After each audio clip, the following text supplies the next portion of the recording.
Welcome to Indiana Sports Beat Radio, presented by Wow Food Group and Andy Moore Honda of Bloomington. Know your role and shut your mouth, you jabroni! Fires upfield into the end zone, and it's caught. Jelani Woods, touchdown! A 43-point night for Tyrese Halliburton. How do you like that, partner? Galloway drives all the way to the hole, throws it up, got it! And Indiana's got their first lead of this contest. I mean, that's a goddamn Emmy winner right there. Now, from the Golf Club at Eagle Point Studios, here's your host, Jim Coyle. Hey, everybody, welcome aboard. It is Wednesday, December 13th, here at the Golf Club at Eagle Point Studios, and probably where you are as well. Thanks a lot for being with us. Appreciate you as always. John, the producer at the wheel, keeping us between the white lines. I'm Jim Coyle, and a loaded cast of characters today.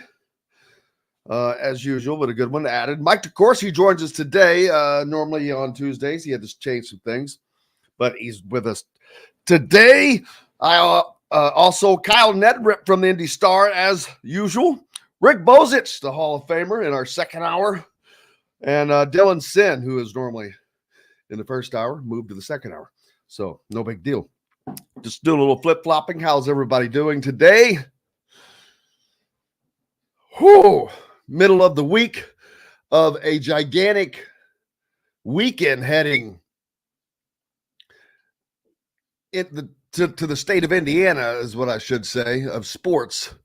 I've mentioned this already, but, this Saturday, I think the Colts played the Pirates this Saturday, right, John Boy? They flexed. So you had me confused. I'm sitting there, I'm like, the baseball Pirates, but you mean the Buccaneers. That's what you're talking about, right? Yeah, they played Indianapolis and Pittsburgh. Then you mean the Steelers. The Pirates in Pittsburgh are the what did I say? The Pirates? Team. You did. That's why I was confused. Oh, yes, my bad. December 16th. Yes. All right, so that's going to be happening at 4:30. Indiana plays Kansas at 12:30. Purdue plays Arizona at 4:30, I believe. So just in that little bitty stretch, you've got the number one team in America in college basketball, the number two team in America in college basketball, the number three team in college basketball, all playing in the state of Indiana, plus Indiana, and the Colts, who are right now in the wild card section of the playoffs, playing the Steelers, who are also right there. This is an uber important game for both teams.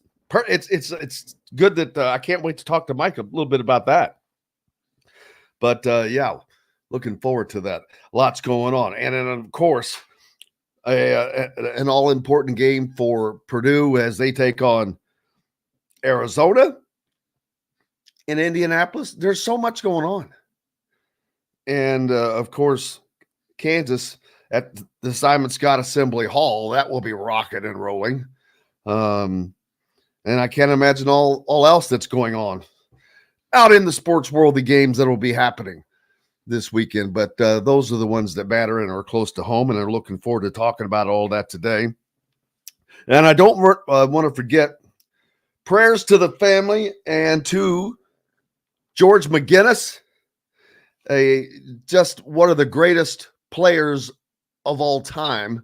I truly believe he would have been the greatest basketball player in the history of Indiana University had he gotten to play just 3 years. Back in his day, freshmen were ineligible. Stupid. That was a stupid rule. So he comes to Indiana and has to sit out his freshman year.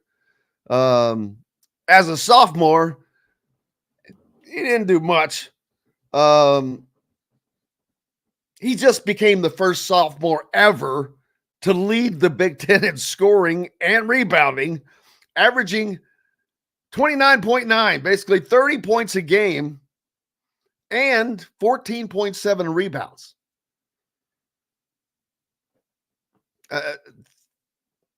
A double-double. And that's back in 1970. Can you imagine if he'd have played 2 more years? Also, those extra 2 years would have been with Bob Knight.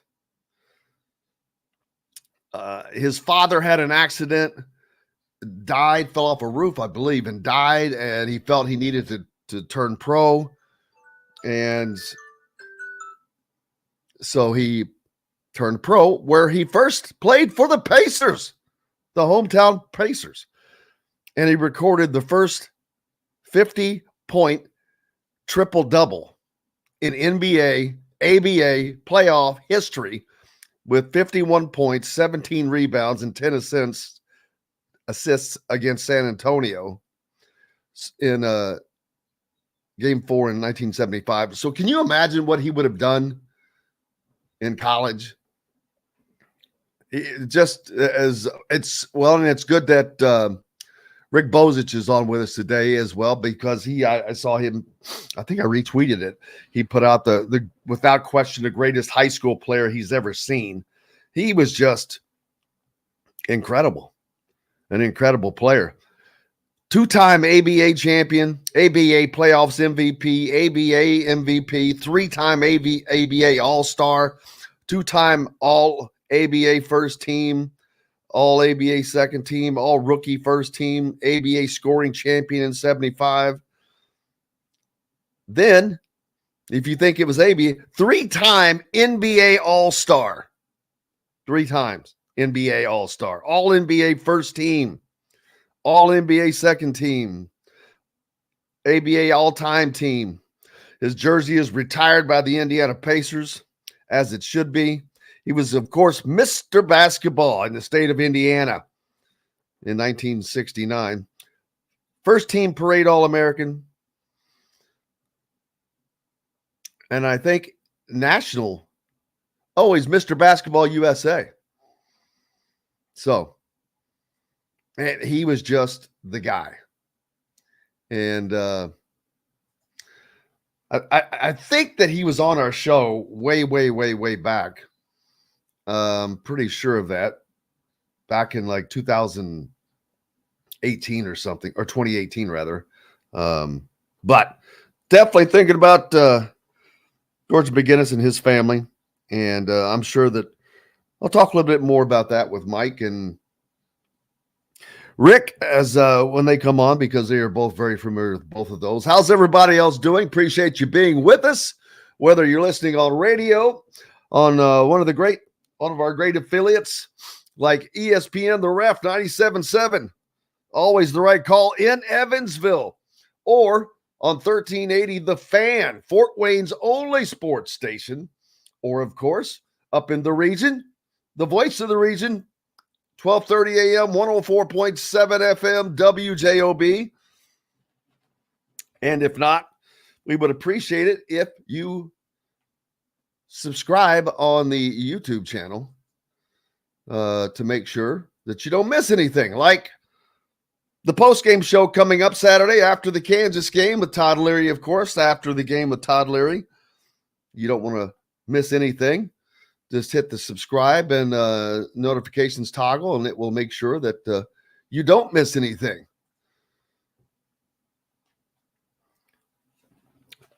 Anybody who's going to what games this weekend? Where are you headed to? Yeah, Gritty pointing out that the Colts game are on the same time as Purdue. That's some bad timing.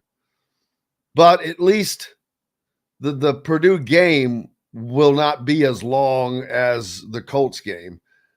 That's going to be that's a lot of Indiana plays at home as well. So is the Colts game at home, by the way? don't I don't think look so. good. I do believe they're playing in Pittsburgh this weekend. Our friend Mike DeCourcy would likely know quicker than I Well, would. I mean, I had second. that pulled up. Oh, here we go. No, it's at home. It's in Indianapolis. Yeah.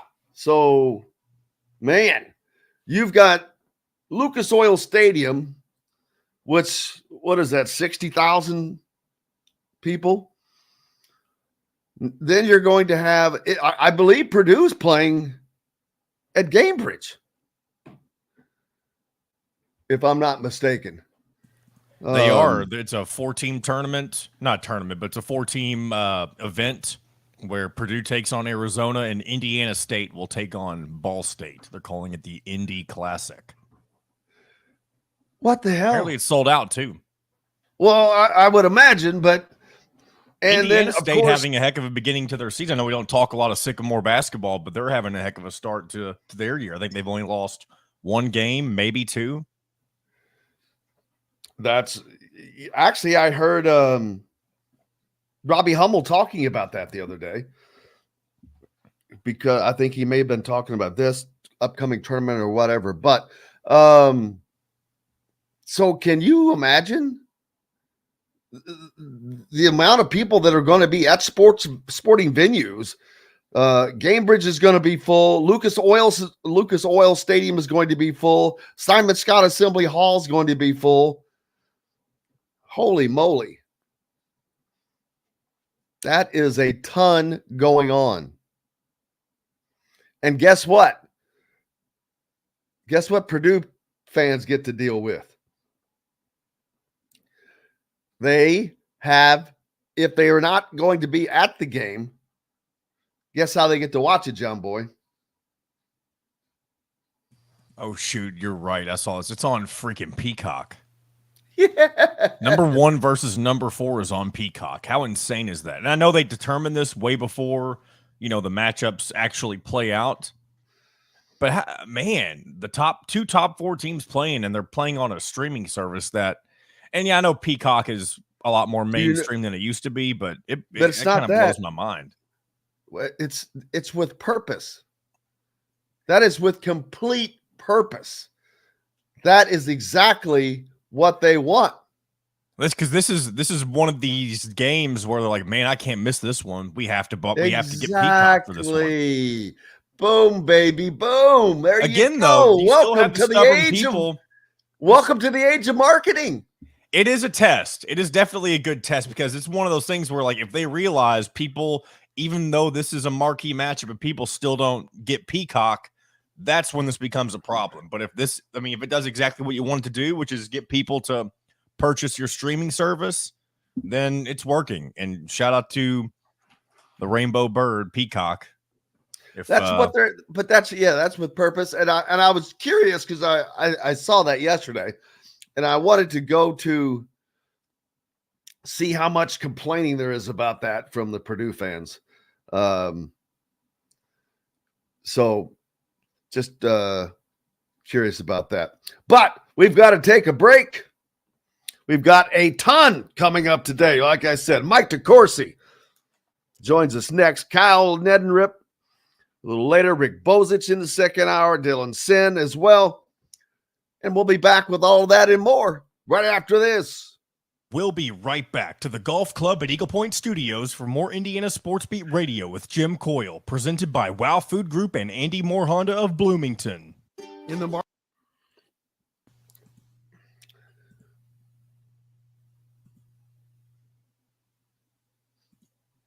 Well, damn it, we hate to see that. I didn't get much sleep either, but that's no I hate to hear it. Nope. No good. Good luck with that.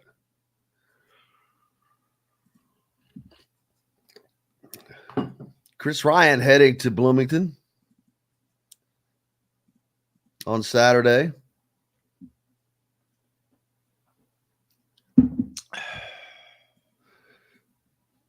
No hotel rooms. Speaking of hotel rooms, did you know that Hotel California became 40 years old? The song? This past week, not with the album. Oh.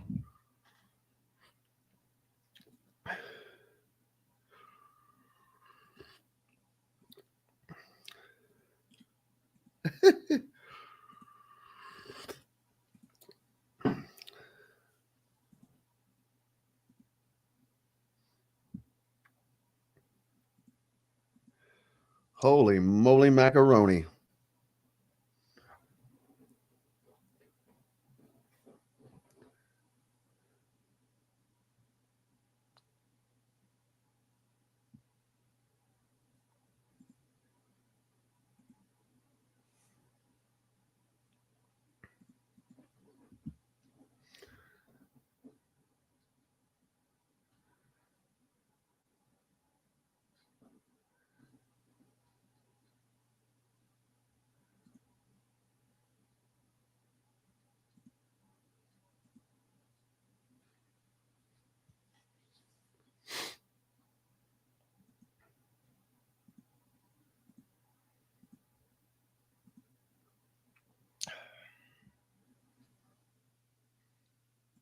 Verified students get Peacock for $1.99. That's pretty nice. Morning, Mike. Good morning, John. Hello, sir. What's up, Jim? I'm just wondering how many Purdue fans will be complaining about having to get Peacock this week. Yes, true. Yes. The shoe is on the other foot.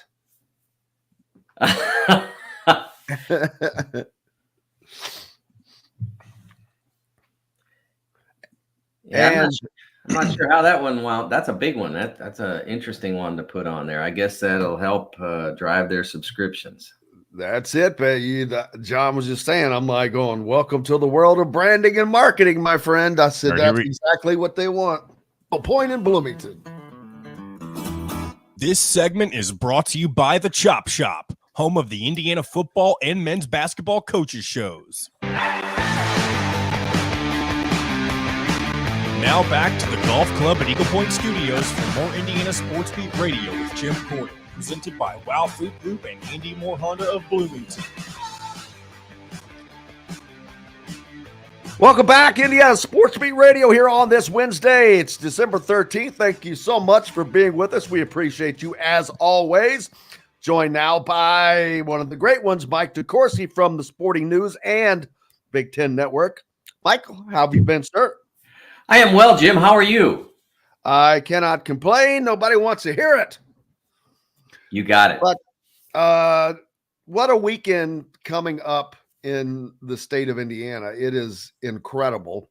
You've got number 1 Arizona playing at number 3 Purdue in Indianapolis at Gainbridge. Also, Indiana State playing Ball State, both of whom have gotten off to good starts this year. So what a little combo you got going there. Then number 2, Kansas is also in the Hoosier State, as they will be down at the Simon Scott Assembly Hall visiting Indiana.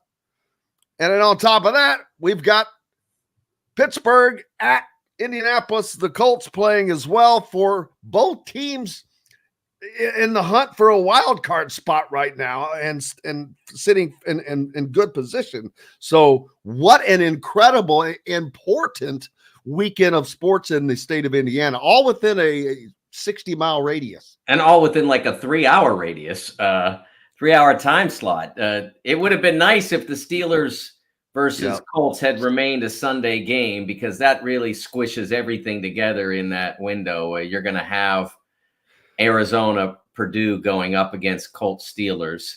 NFL didn't do this city any favors by jamming that all in together. I mean, you're going to have sold out crowds at Gainbridge Fieldhouse and at Lucas Oil Stadium at the same time. I'm not 1,000% sure that's ever happened. I'm not an expert on the history of Indianapolis sports, but in my time here, I don't think that's happened. I know we were looking at the possibility of something similar in 2020 when the Indiana State high school basketball finals were scheduled for roughly the same time as an NCAA tournament regional. But of course, neither of those happened because of COVID-19. But I don't remember anything, any similar crossover like this. I guess I would call it more a collision than a crossover. Yeah, no doubt about that. First of all, since your Steelers are and the Colts are a little bit of a, I don't know if I should say a little bit, but it's a surprise that they're in the position that they are in right now after losing their number one quarterback early on. Anthony Richardson goes down, but Gardner, the mustache has been riding the wave, baby, and riding a winning wave as has Pittsburgh staying afloat as well. Both teams are, I think, 7-3, 7-6. 7-6. That's right. The Steelers. I'm not sure staying afloat is accurate description, given that they just got done losing consecutive home games to 2-win teams. So the Steelers lost their quarterback and had to turn to their backup in those two games, and a lot of people figured that'd be easy, but it wasn't, because it's the NFL and nothing's easy. Even bad teams have NFL pros on them, so it's not easy to win any game. As Miami found out on Monday night at home against Tennessee, Tennessee 4-win team, Miami playing for the number one seed in the AFC, and Tennessee handed them 2 touchdowns and still won the game. So you never know what's going to happen in the NFL as much as you want to believe that you will. And that I think that's frustrating to fans who are expecting every season to be a 12-5 romp toward the Super Bowl. It just doesn't work like that. I think the NFL is the most you cannot ever for sure plan on something that's going to happen in the NFL. You can never be surprised by an upset, I guess I should say. I think the NFL is the professional league that has the most parity or the closest of what we could call parity as to any other league in the NBA, because it's not apples to apples or oranges to oranges, because other leagues generally have their playoffs or multi-game, so that changes things a little bit. But even so, I just think the NFL is like, don't ever be surprised by a result in the NFL. It's every guy is on there is playing for a job all the time. They're all professionals, and it's just Mike, Matt Taylor pointed out a great stat. He said that the NFL, 4% of their teams make the playoffs each year that did not make the playoffs the previous year. And so that just shows great churning. But Indianapolis, not expected to be one of those teams, and they are. And their fans are behind it. I know that Pittsburgh fans may not like where they are because they expect more, but they still have that unbelievable support.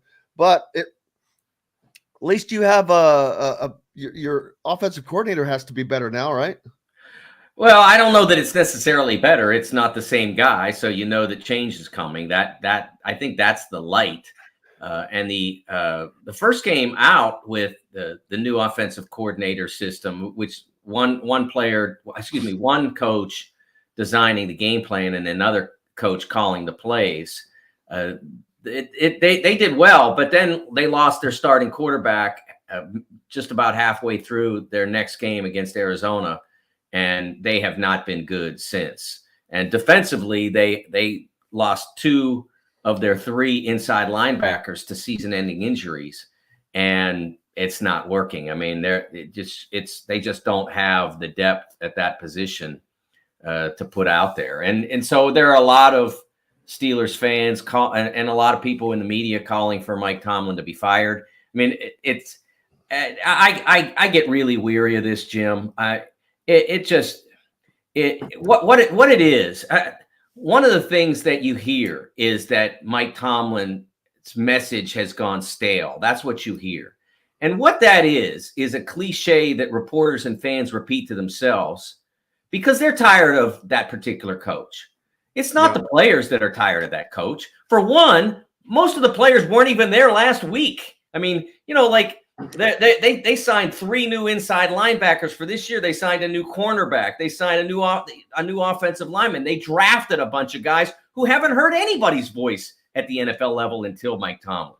So it's not that the players are tired of hearing the message. It's the fans that they want to win more games. They think it should be easy. It's not. It's the NFL. The NFL drives media members crazy. Because media members do not like parody. They want something that is easily explained. Too many of them, I should say. It's not universal, obviously. But too many media members want dynasties, great teams, because it's easy to explain. It's something that you can sell as an attractive thing. When you have teams like I said, Miami on Monday night losing to a very unsuccessful to this point Tennessee team, that's hard to explain. It takes some effort.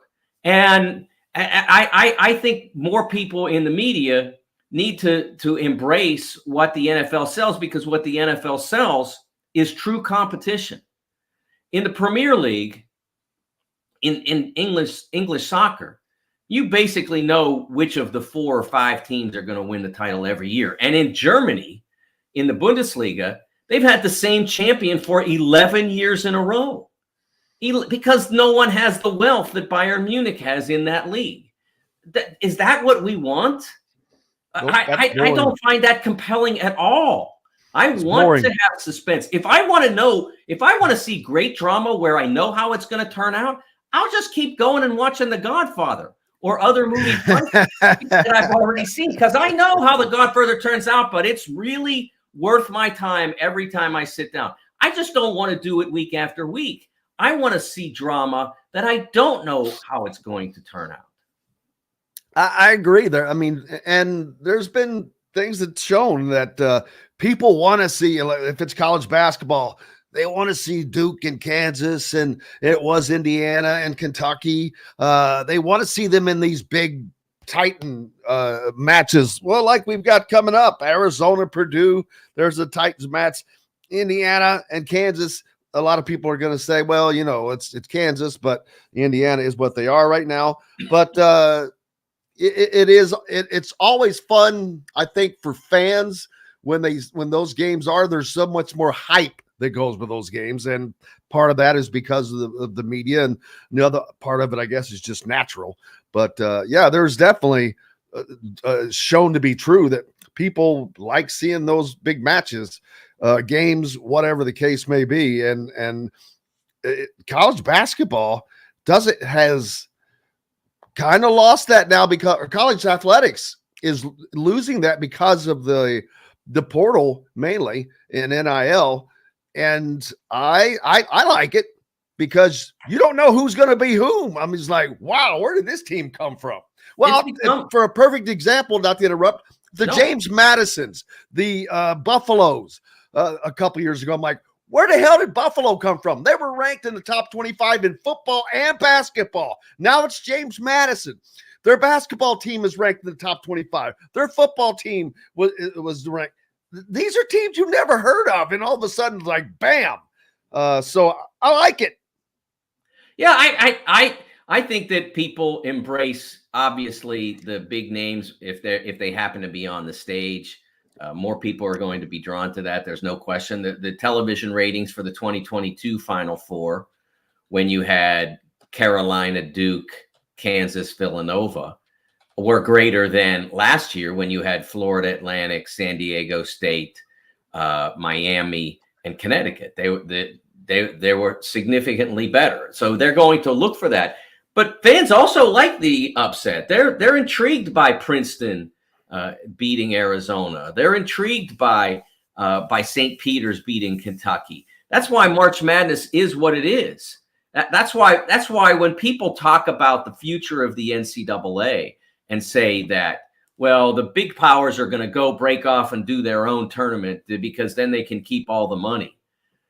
And I don't be so sure, because the people, everything we've seen in college athletics to this point, all the change, NIL, all the conference membership changes, It all has one thing in common, and that is people running toward money. It all has that in common. Let me go get more money. If you did that with the NCAA men's basketball tournament, which at this point, this year, I believe this is the first year, it will be a $1.1 billion payday from the broadcast partners for 3 weeks of basketball. There is nothing like that in any American sport. There is no other product that gets that level of income for that limited amount of product. That if you just played 3 weekends of basketball in any other circumstance, you're not getting any. You're lucky. I mean, I don't know what the figure would be, but you're not getting anywhere close to $1 billion. It's March Madness that has become worth that. So I don't see the Power Five, like the Power Five doing, and football and all that, or Power Four it'll be next year. They're already doing their own thing and long have. But I don't see them in any rush to run away from the $1 billion payday. I could see a time, and I suspect we'll see it, when they come back to the NCAA and say, we want more of that billion. I could see that. I don't know exactly what percentage they get of that now. I know they get the greatest percentage of that money that is dispensed directly for tournament performance. I think they get over 70% of that now. But that's only a segment of how the money is distributed. It's still, most of it goes in their direction, but I wouldn't be surprised at all if they came back, given their want or need for more money. If they came back to the NCAA and said, "We want a bigger chunk," but I do not agree with those who project that we will see the NCAA March Madness go away anytime soon. Oh, absolutely not. It's to me, it's the greatest sporting event that there is. We've got to take a quick break. When we come back, we'll talk about number 1 Arizona at Purdue, number 3 Purdue. We'll talk about number 2 Kansas at Indiana, and I want to talk about the potential, or not potential. It is a new NCAA rule proposal that may change sports again and offer another subdivision. And what we were just talking about with a $1 billion tournament, is there a chance that the players get a piece of that? We'll see. We've got more coming up. Mike DeCourcy from the Sporting News and BTN with us, back with more right after this. We'll be right back to the Golf Club at Eagle Point Studios for more Indiana Sports Beat Radio with Jim Coyle, presented by Wow Food Group and Andy Moore Honda of Bloomington.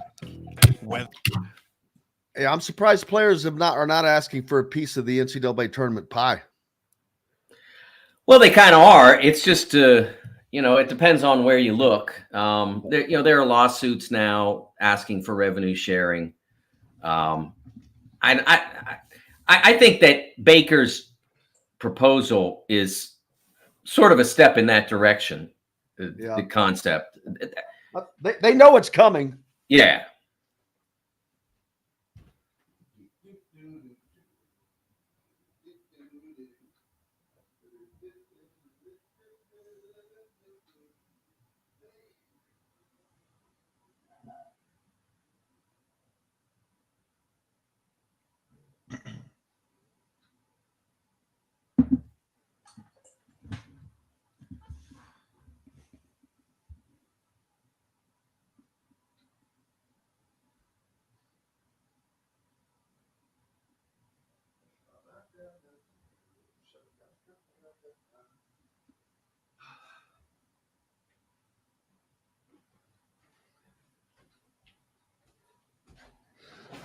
Oh.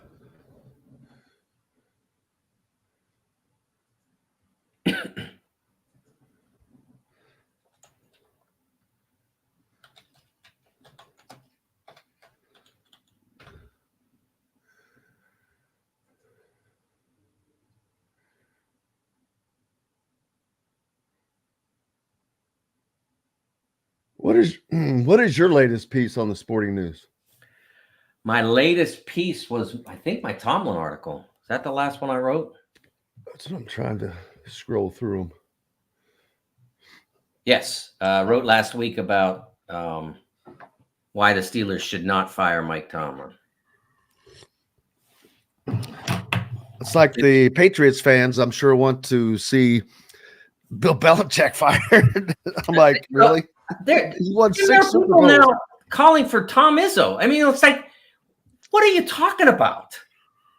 Like, it's like they think he went into a 7-Eleven as a Hall of Fame legend and came out dumb. I mean, where do people get this stuff? I just it drives me insane. Why would you think that Tom Izzo isn't the best person to coach Michigan State basketball?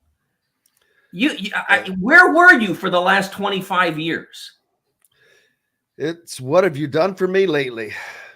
Here's the irony, Jim. What he did for them lately is they were like 1 bucket away from the Elite Eight. Yeah. All right, here we go, guys. Next event and one to remember. Planning a great event shouldn't have to be stressful. Whether we quote you just for catering or a total event package, you can trust that you're making the right choice with Garnish Catering. Visit garnishcatering.com. That's garnishcatering.com. Garnish Catering is a proud partner of WOW Food Group. This segment is brought to you by RE/MAX Advanced Realty, Indie Home Pros team by Cheryl Sizemore.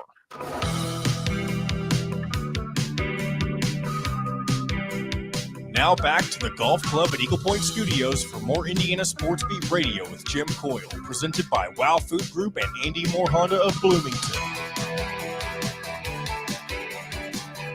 Welcome back. Jim Coyle here with you, as always, Indiana Sports Beat Radio on this Wednesday, December 3rd. Thank you so much for being with us. Brought to you by our good friends from RE/MAX Realty and Cheryl Sizemore. If you're in the market for a home in the Indianapolis area, you need Cheryl and her 2 decades of experience. Could be the difference between you getting the home you want or not. Reach out to her, Cheryl at IndyHomePros.com. Always been a great sponsor to Indiana Sports Beat. Mike DeCourcy from the Sporting News and Big Ten Network with us now.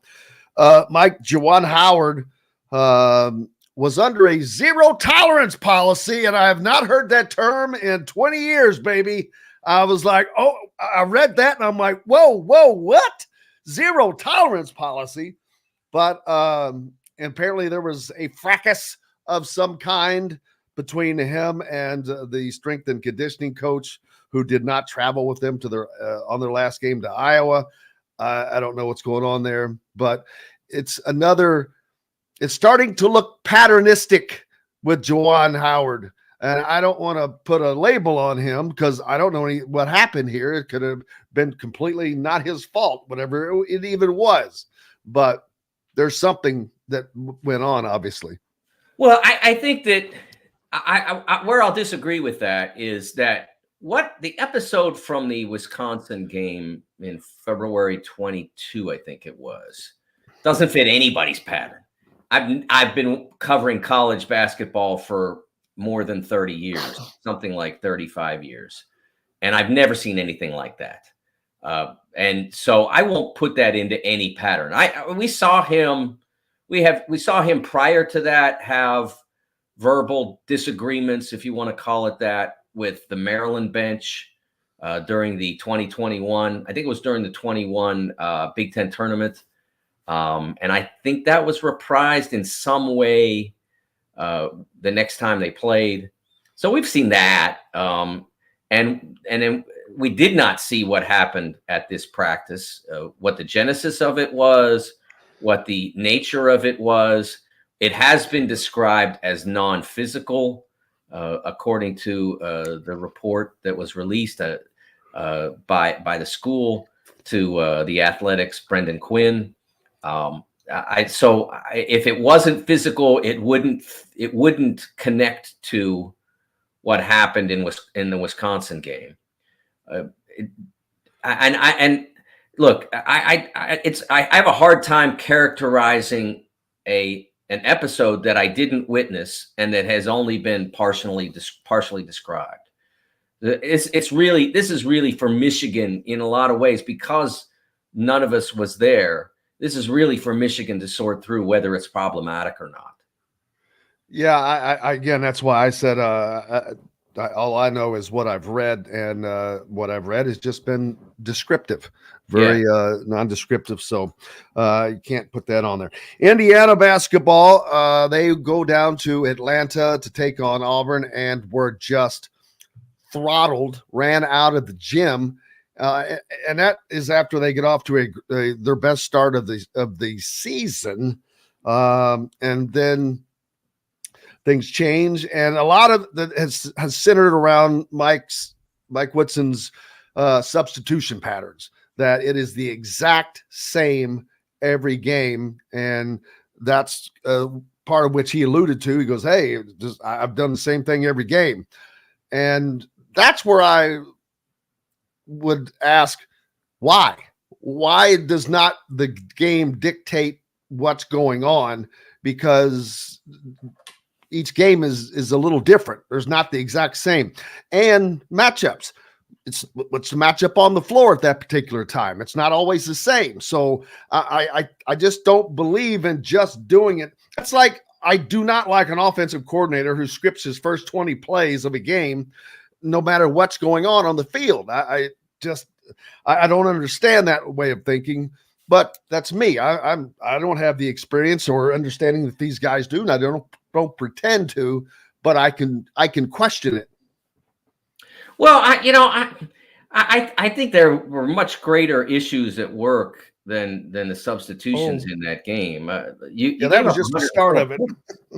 You gave up 104 points, and they came mostly on the perimeter, where the defense has not been problematic for Indiana on many occasions over Mike's tenure. It's not really been a huge issue for them. I think they're missing Xavier Johnson significantly, and that I think against teams that can generate the kind of offense that Auburn did in that game. I mean, you did a great job on Janai Broome, who is Auburn's most accomplished and respected player on the interior, and they got absolutely besieged from the outside and had no answers.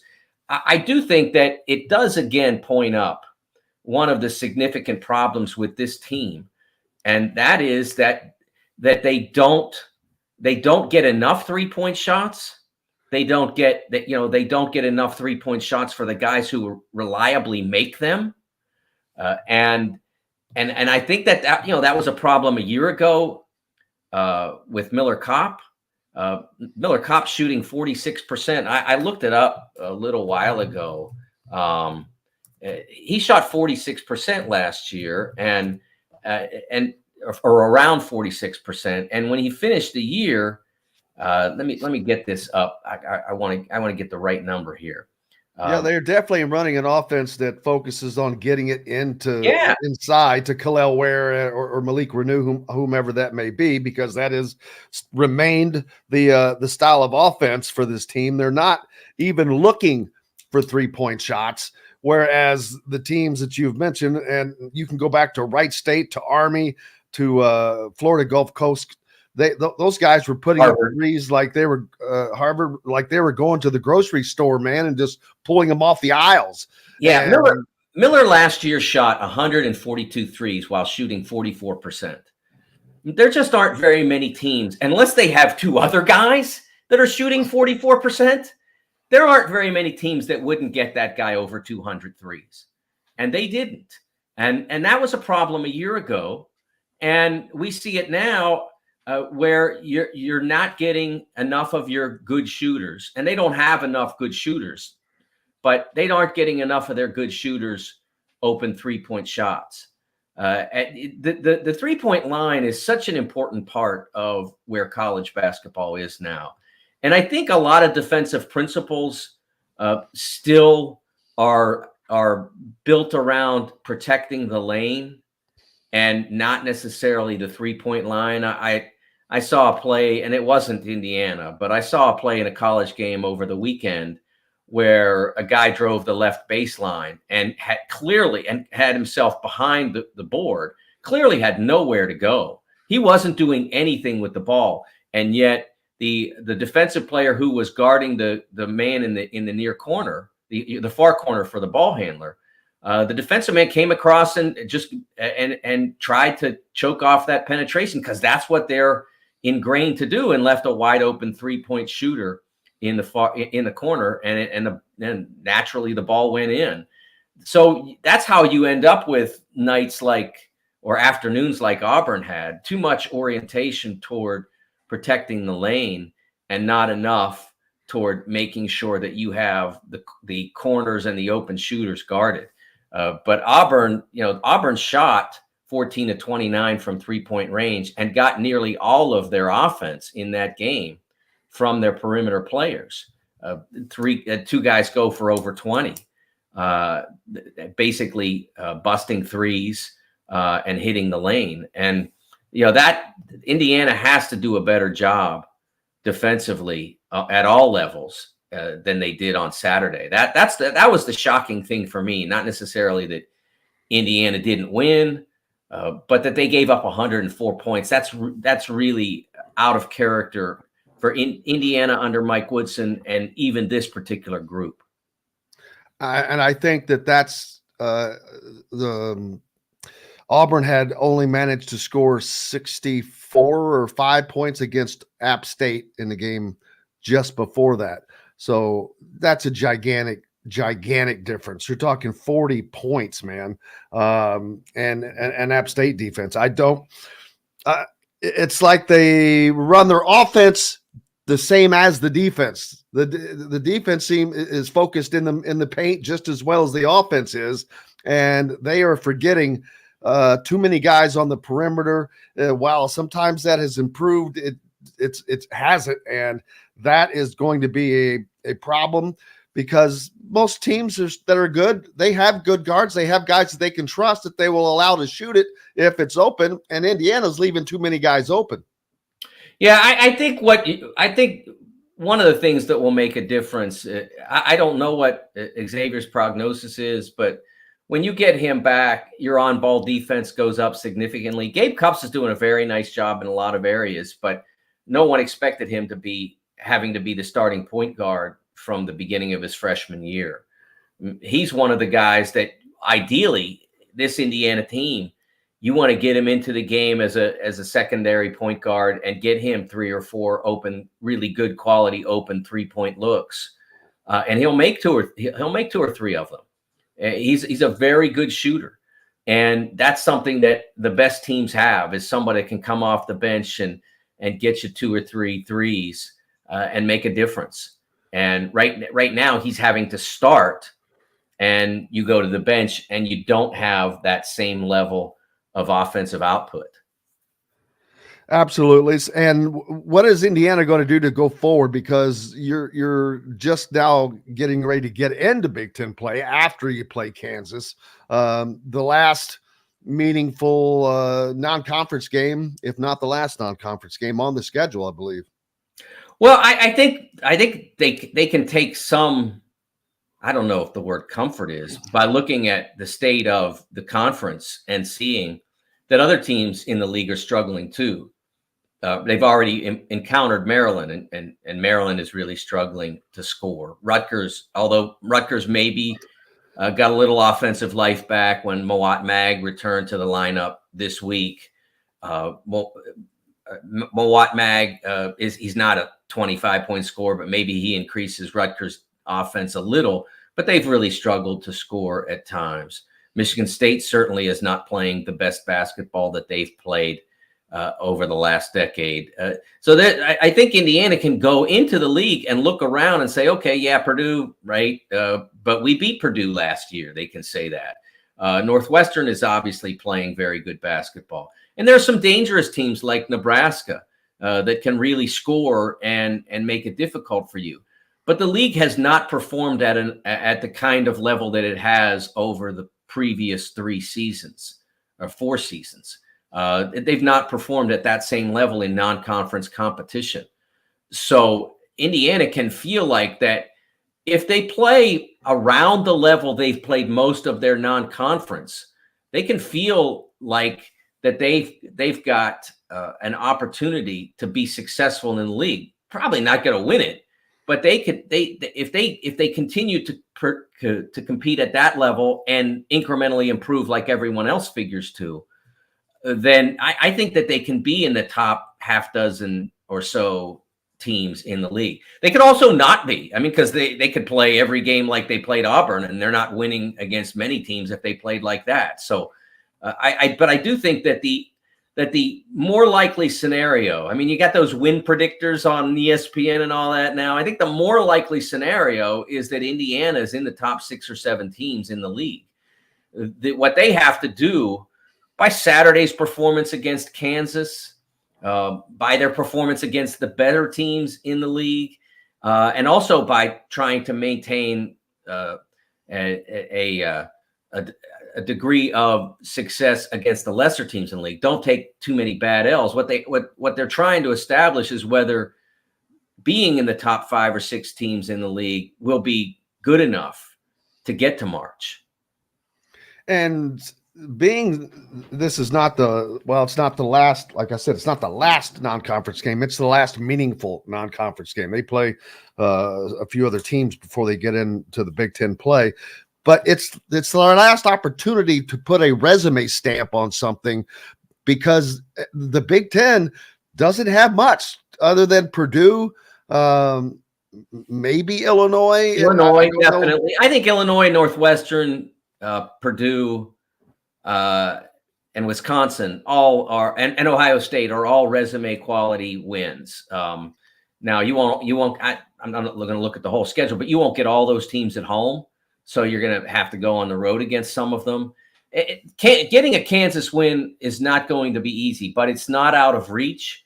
We have seen Assembly Hall elevate lesser Indiana teams to performances over significant opposition. I think back to being in the gym, what was it, maybe 2016 or so, somewhere in there, when they played Carolina. Or maybe it was 2000, somewhere around the time when Carolina was making Final Fours and going to championships behind Joel Berry and that group. They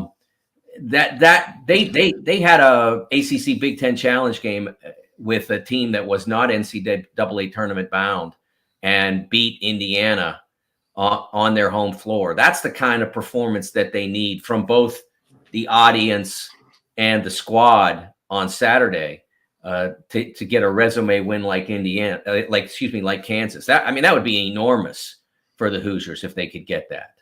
Absolutely, and very much needed, because there's a chance that they could go close to 500 in Big Ten play, and with the Big Ten being the way, that's not going to do it.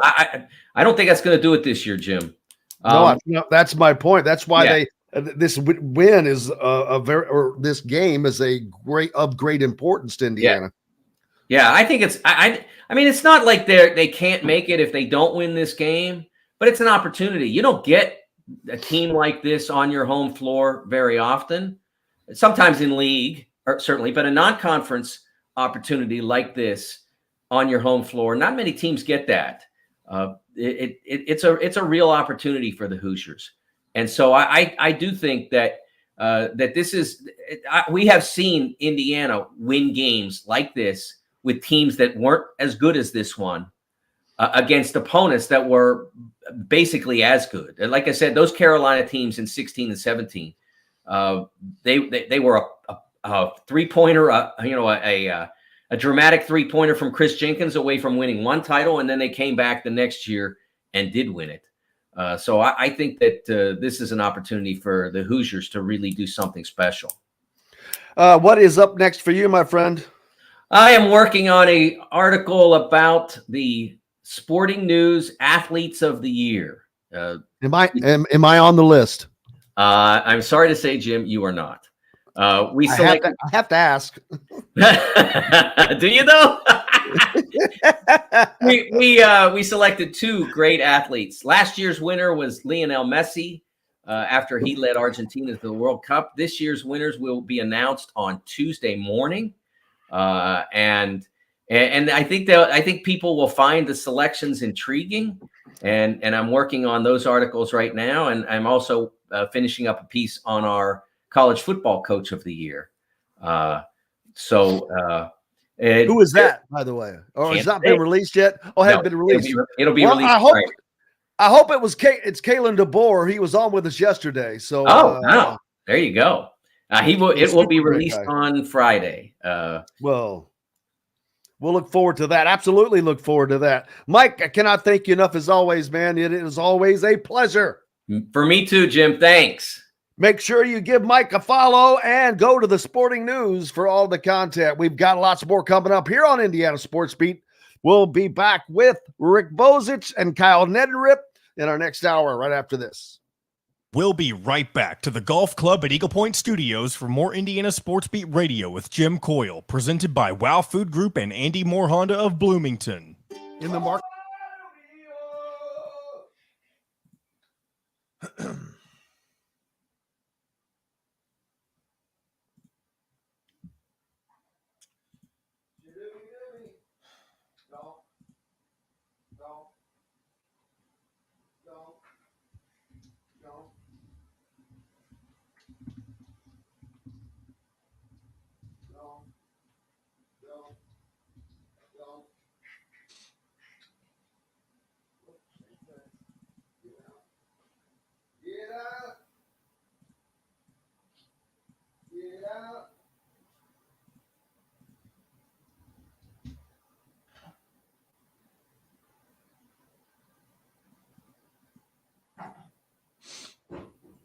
Mamma mia,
Hello.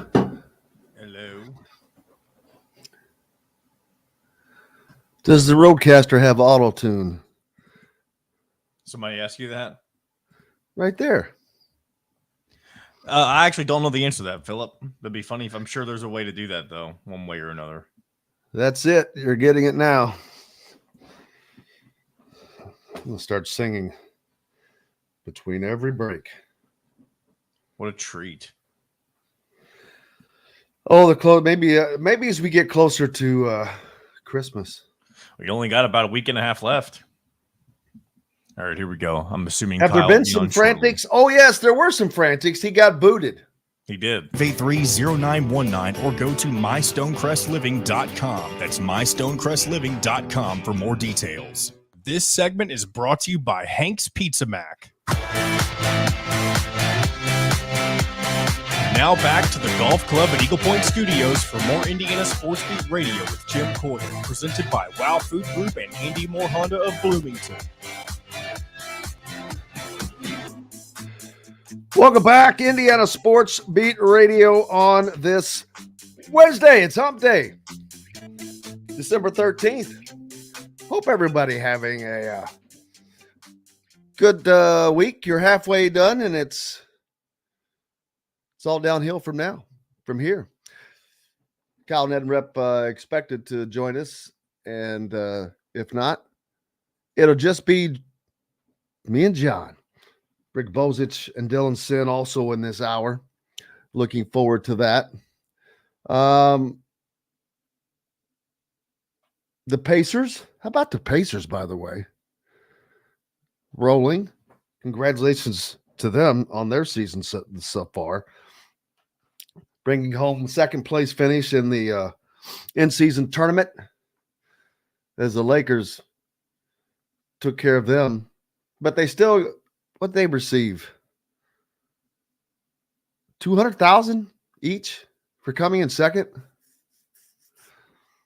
Yeah, not a bad deal. Not a bad deal at all. In high school in Indiana, basketball just getting underway. Don't forget, probably the best high school player ever in Indiana. We'll talk with Rick about that. But prayers out to George McGinnis and his family. As he is dealing with health issues as he has for a while. The Indiana Basketball Hall of Fame announces their women's class for 2024. So you can go to the Indy Star for that. Marilyn Coddens from South Bend back in 1968. Christina Erschmeyer from Lake Central in 1995. Lisa Winter Finn from Huntington North in 1996. And she is currently the head coach at Indianapolis Cathedral High School. So you can see how they have gone. Some of them have gone on to continue into coaching. Tara Lynn Johnson from Gary Lou Wallace in 1988.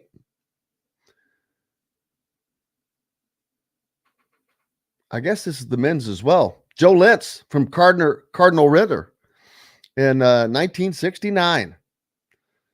That was also the year that George McGinnis was just wreaking havoc over Indiana high school basketball. Rick Marshall from Winchester, 1974. And there he is. I was just going over some of the Hall of Fame inductees announced. Kyle Neddenriep from the Indy Star joined us now. Kyle, how are you, sir? Good. How are you, Jim? I cannot complain. What is new with you and in the world of high school basketball in the state of Indiana?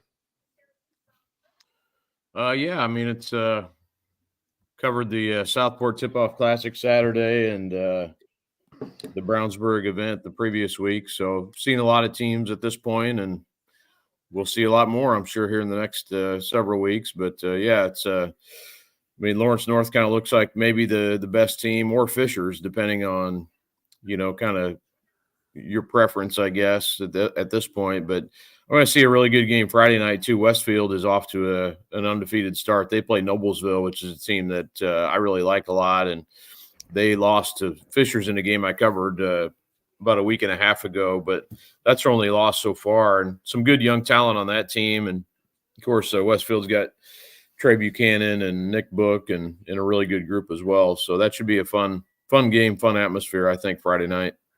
And speaking of seeing being at those games, that means you've seen Jack Benner, Floyd Badunga, and Trent Sisley probably just in the last week alone, it sounds like. Yeah, Benner didn't play actually in the Lawrence North game. That was they came up to play on Saturday of the last week, too, a week and a half ago. And he was out because he'd been hurt the night before against Seymour. Kind of the word was, kind of not dislocated, but, did something to his knee, and they wanted to get him checked out. And he came back and played actually the next weekend, so he was okay. So, but I missed him. I'm hoping to get back down to Brownstown at some point, and obviously we'll see him at the Hall of Fame as well. So, but I want to get down to a game down there. It's just such a great atmosphere, and every game sold out. But yeah, I did see Flory, and he only took 3 shots, and they lost by 22 points to. I was going to say, what was that about? Was that just the good enough defense to keep the ball away from him?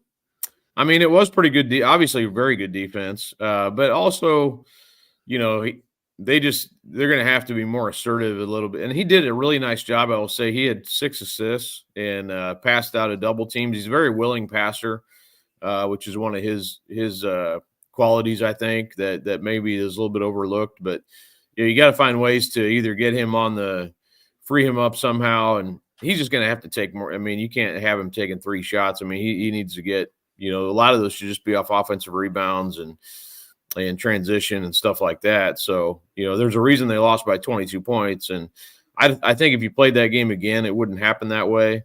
But it was only, I think, a 6-point game at halftime, and it kind of got away from them a little bit. But yeah, they've got some new players on that team that are good, but maybe just haven't meshed completely yet. I thought Carson Rogers, who's another 6'6" senior for Kokomo, played really well. And I like what he brings to the table. But yeah, I mean, it was just kind of a weird game as far as that goes, as far as Flory goes. He still impacted the game, but yeah, pretty strange that he only took 3 shots and had 4 points and all that. But yeah, Fishers is really good too. I mean, they were definitely the better team by far on that night. And I think will be, which is interesting because they lost Jalen Harrelson from that team last year. And not that he was very good. Some of the players they had around him at that time are just a lot better. And I think if he was there, obviously they'd be even that much better. But, it's not like Harrelson, was a selfish player at all. He's opposite of that. So, but yeah, it's interesting how though teams kind of, you think the pieces and you think how it's going to fit together. And if you have a lot of talent, then obviously most times it's going to fit together okay. But you just never know. Basketball is weird like that, even in a season where, things can look good for a while and then completely fall off the rails or, the opposite of that. So it's just really interesting how that goes sometimes. But they have a really good chemistry right now, and we'll see if it lasts. I mean, we're only 6 games in, or Fishers is 6 games in right now, but they're looking like the real deal. And I will say Cooper Zachary, their freshman point guard, also is another huge addition that has played well beyond, I think, what anyone thought he would at this point. So he's been a really good addition for them too. How about Trent Sisley and Heritage Hills? I know they were playing in the tip-off as well. Yeah, they lost to Guerin Catholic in a very physical. I'm sure you remember Bryson Cardinal. His dad obviously played it, at a high level at Purdue. Is that Brian's son? Yeah. Wow. And he went head to head with Sisley and really did a nice job. He sort of, he's that. I wrote about him a little bit last year. He's definitely that, in your face type on defense and get physical with you. And he frustrated Sisley a little bit. Sisley got off to a really hot start. He had 9 points, I think, right out of the gate in the first few minutes, and ended up with only, I think, 14 or 15. But the night before that, I know Trent had 34 points and 14 rebounds, and they won in double overtime. So I'm really impressed with him. I mean, he's, their team, not to disparage them at all, but there's not a ton of talent around him on that team. There are some good pieces, and I think they're going to be a tough out in 3A, but, just not a lot of guys who can get their own shot and things like that. So he's not only getting his own stuff, but trying to set people up as well, and does a great job of that. But Guerin just had more overall pieces, and Rob Sorensen of Guerin, if some small college is going to get a really good player with Rob, because he was a standout at 29 points in that game, and just a hard-nosed, gym rat type of guy who's, like I said, someone's going to get him, and he's going to be really good for him for 4 years. And I would be remiss if I didn't bring up George McGinnis. I've talked about him a little bit earlier.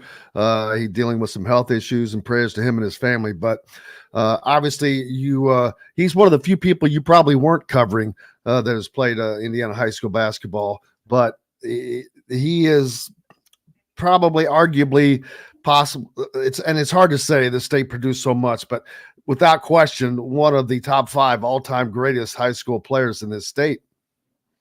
Yeah, and one of the top 5 nicest guys. I haven't talked to George in a little while, but I have talked to him several times. And, I forget the anniversary of it exactly, but we talked about one time his 53-point, 31-rebound Indian All-Star game down in Louisville. And it was probably one of the anniversary, probably 40 years or 45. And I remember talking to him about that. And I actually wrote a story about it at the time, but his biggest memory of that was the drive back home with his dad, who didn't always get to see him play. He worked construction, didn't wasn't able to go to every game or whatever, and he remembers that drive home, where his dad was just amazed. And, he's he talked about looking in the mirror and seeing his dad smile, and all the drive home just couldn't get over what George had just done. But and then he died a few weeks later. His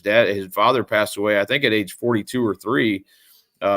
There was an accident and he was killed and at his work, I believe. I mean, I have to go back and read it, but I think that's what happened. But I mean, George just a super nice guy. I mean, he's just very, just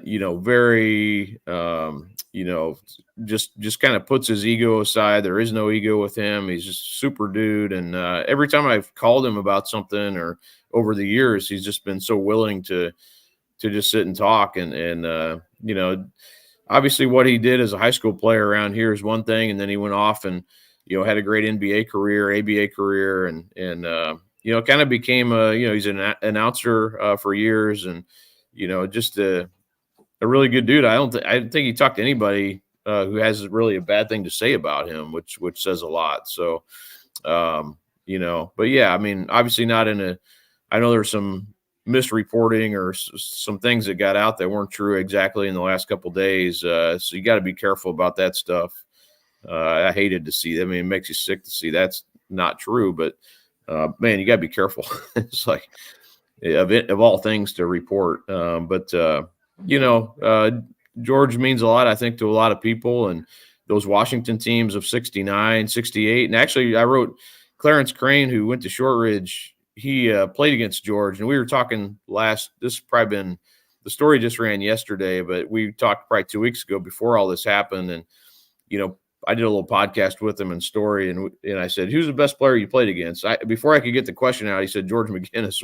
And I was like, oh yeah, well, that's a stupid question to even ask. But they went head to head against Washington, and they actually beat him in 68. Shortridge made the state finals.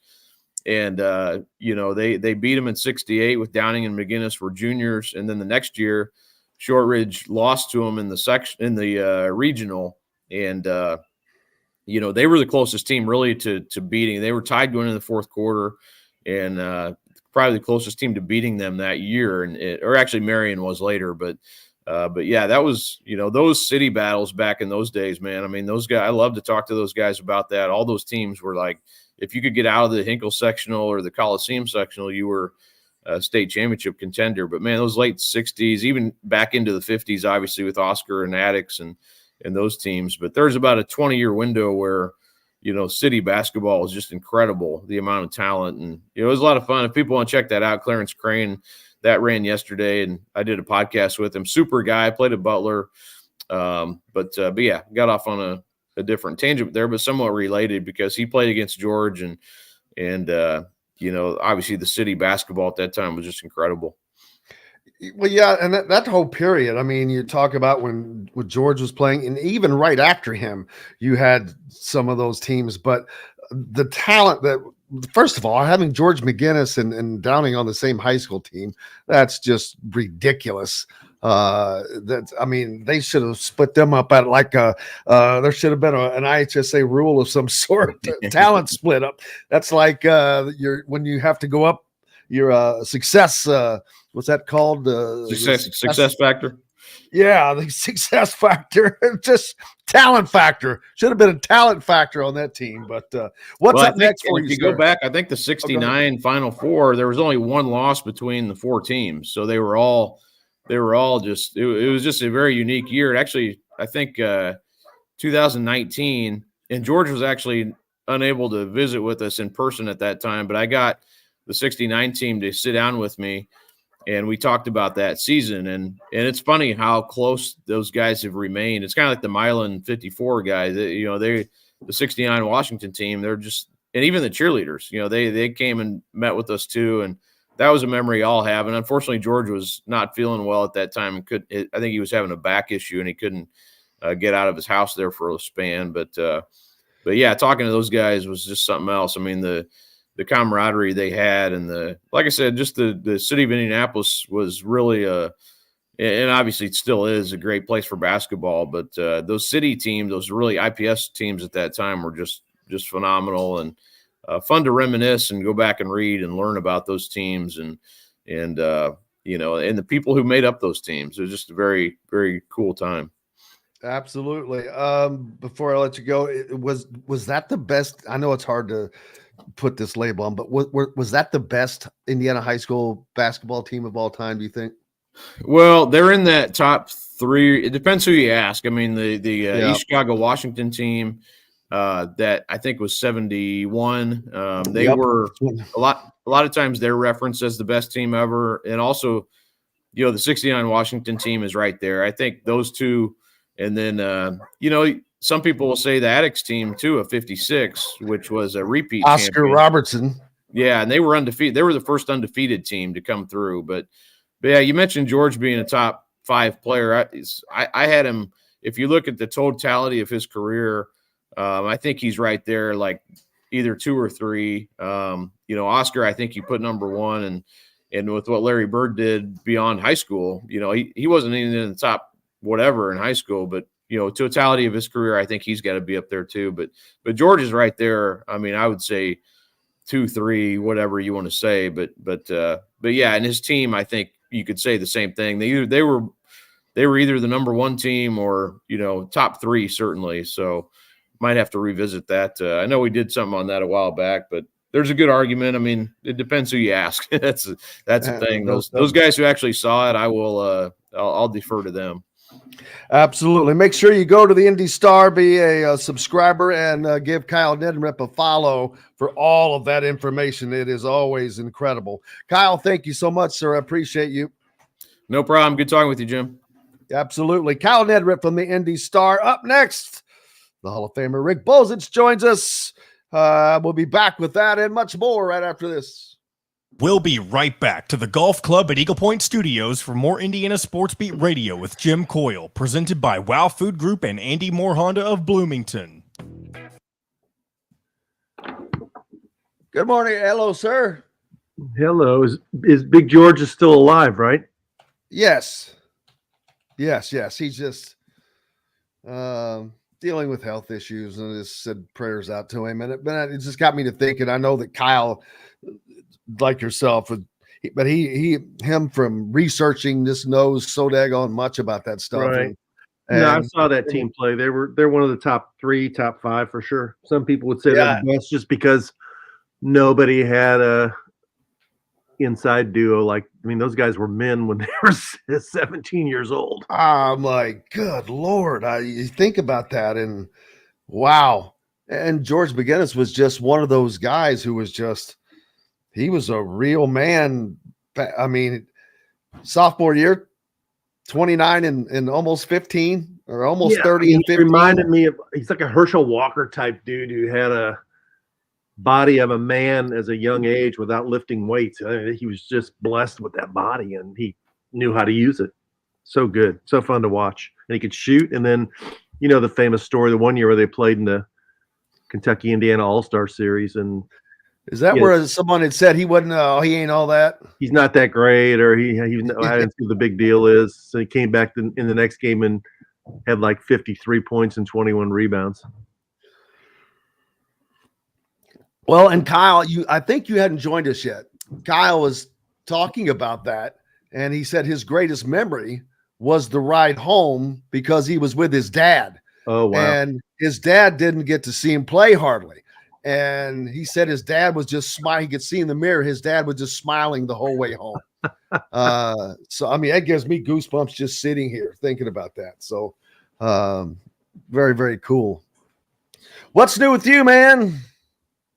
Oh, Louisville basketball tonight, and I'll be joining you in Bloomington on Saturday to see if they can avoid getting blown out again. Yeah. Under the WDRB.com sports tab, Bozich and Crawford is number 1 when it pulls down there. Yep. Just always wanted to make sure you knew that. Most important. Number 1, baby. What are you hearing about football? Anything? He's finally starting to get some guys, but it's nothing. He hasn't gotten anyone that has surprised anybody yet. He's the JMU guys that decommitted and committed over.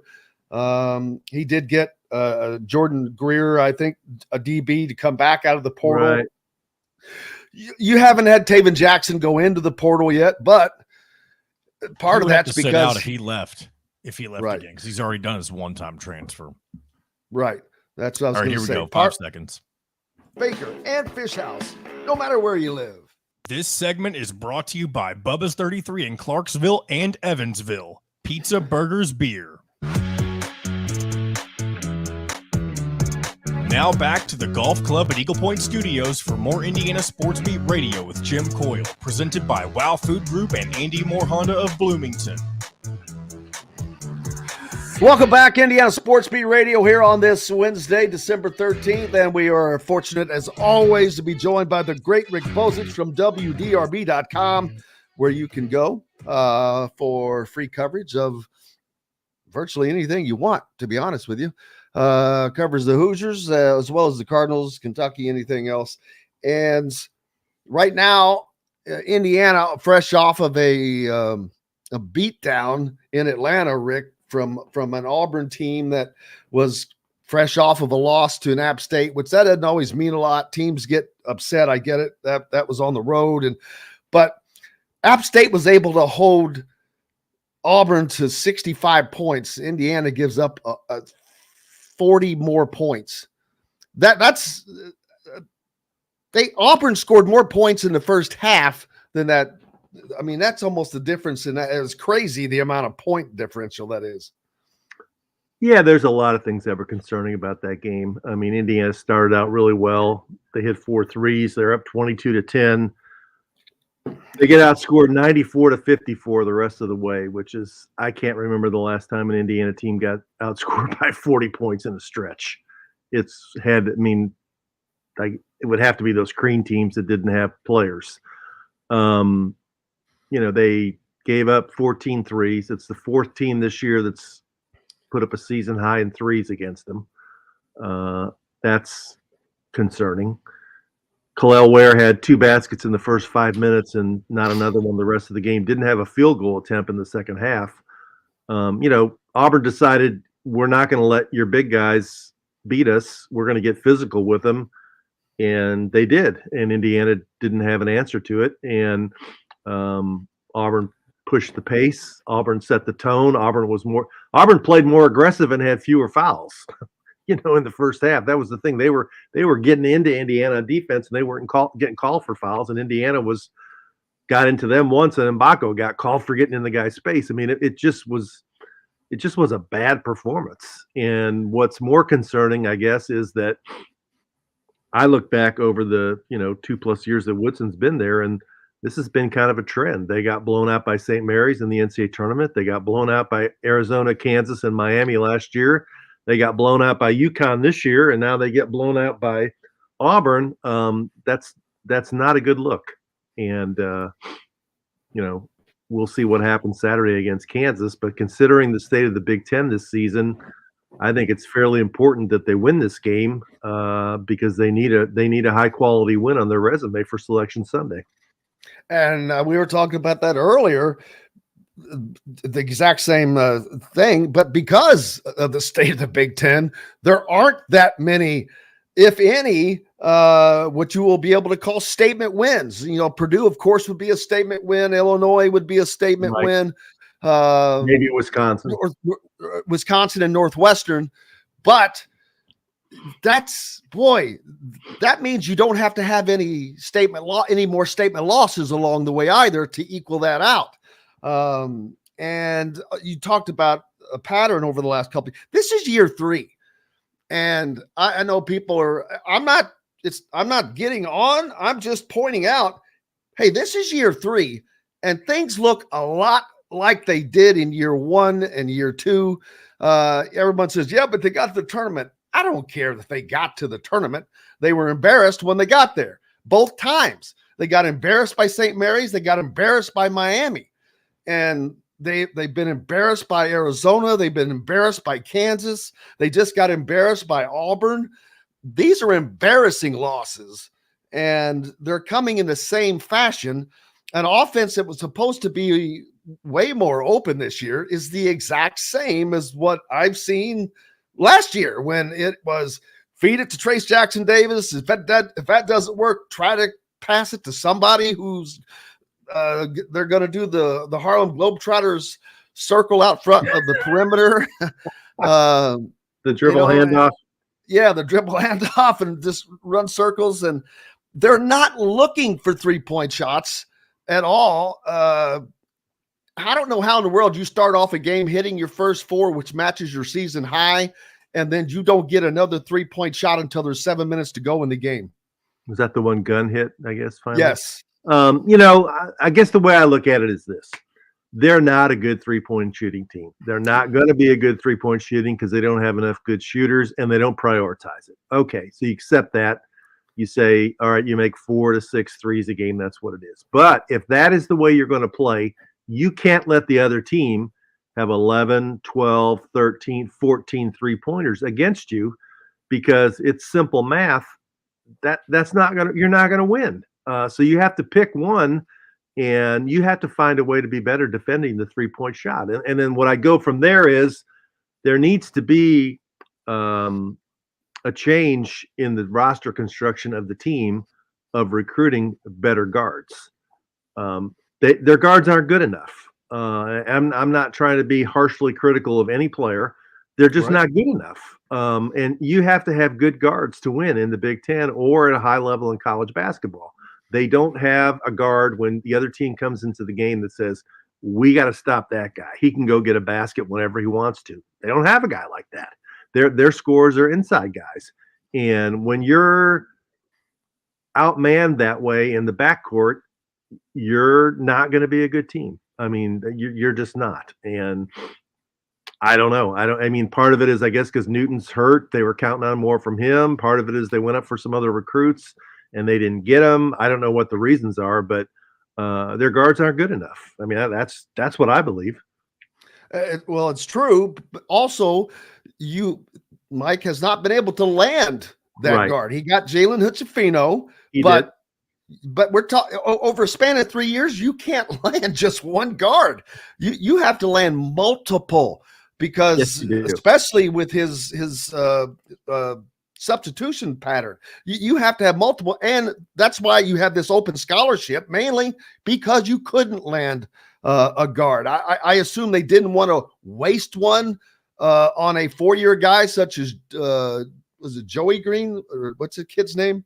Joey Howard, who's at Kentucky. Joey Howard, rather, that went to Kentucky. They should have got a guard out of the portal somewhere. They should have found a guy, who's playing at I'll just throw it, a Chattanooga or a App State or Ohio University or somewhere like that would be energized by the thought of going to the Big Ten and come up and playing and got a guy from there. I don't know who it would have been, but there are guys out there that other schools have gotten and they've gone up a level and they would help them out. They went for big guys. They got Ware, they got Sparks, and they got Walker. So they got 3 big guys, but they didn't get any guards out of the portal. Now I know they tried to get Dalton Connect, but that didn't really ever go anywhere. He never even visited.